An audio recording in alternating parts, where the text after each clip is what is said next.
Breaking news చూస్తున్నాం. Bengaluru airport లో ఆసక్తికర సన్నివేశం నెలకొంది. బెంగళూరులో జరిగిన సభ కోసం టీడీపీ అధినేత చంద్రబాబు నాగ్పూర్ సభకు వెళ్లేందుకు డీకే శివకుమార్ విమానాశ్రయానికి వెళ్లారు. ఊహించిన విధంగా రన్వేపై ఇరువురు నేతలు కలుసుకున్నారు.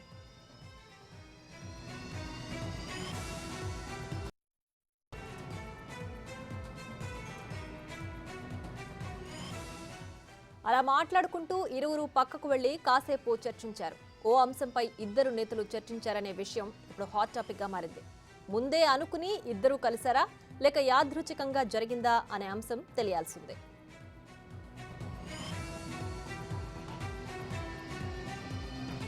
ఇటుగా ఈ అంశానికి సంబంధించి మరింత సమాచారం మా ప్రతినిధి శివ ఫోన్ లైన్ లో అందిస్తారు. శివ, చెప్పండి.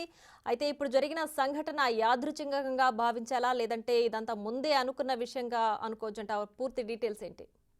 టుడే మొత్తం మీద చూసుకుంటే కనుక బెంగళూరు ఎయిర్పోర్ట్ లో ఈ రోజు చాలా ఆసక్తికరమైన చర్చ జరిగినట్లు కూడా చెప్పుకోవచ్చు. దీనికి సంబంధించి కూడా ప్రధానంగా ఆయన హైదరాబాద్ నుంచి కూడా కుప్పం పర్యటనకు వెళ్తున్న చంద్రబాబు బెంగళూరు ఎయిర్పోర్ట్ లో దిగారు. అలాగే బెంగళూరు నుంచి కూడా అదే ఎయిర్పోర్ట్ ద్వారా కూడా ఆయన నాగపూర్ కాంగ్రెస్ వారసులకు వెళ్తున్న నేపథ్యంలో కూడా రెండు విమానాలు పక్క పక్కనే ఉన్న నేపథ్యంలో కూడా ఇద్దరు ఒకేసారి ఎదురుపడి కరచాలనం చేస్తున్నారు. అయితే ఆంధ్రప్రదేశ్ తో పాటు దేశ రాజకీయాలతో తాజాగా జరుగుతున్న పరిణామాల నేపథ్యంలో కూడా వీరి మధ్య భేటీకి వచ్చినట్టు తెలుస్తా ఉంది. అలాగే ఇటీవల కాలంలో జగన్మోహన్ రెడ్డి ఆయన సోదరి షర్మిలాకి సంబంధించి కూడా కొన్ని విభేదాలు ఉంటే డీకే శివకుమారే పరిష్కరించినట్లు కూడా చర్చ జరిగింది. ఇటీవల కాలంలో చంద్రబాబుకి షర్మిల జన్మదిన శుభాకాంక్షలు చెప్పడం, ఆ తర్వాత లోకేష్ కి క్రిస్మస్ గిఫ్ట్ పంపడం, ఈ రెండు పరిణామాలు. అలాగే దాంతో పాటుగా త్వరలో కాంగ్రెస్ పార్టీకి ఏపీ బాధ్యతను షర్మిల తీసుకుంటున్న నేపథ్యంలో కూడా ఈ అంశాలకు సంబంధించి కూడా వీరి మధ్య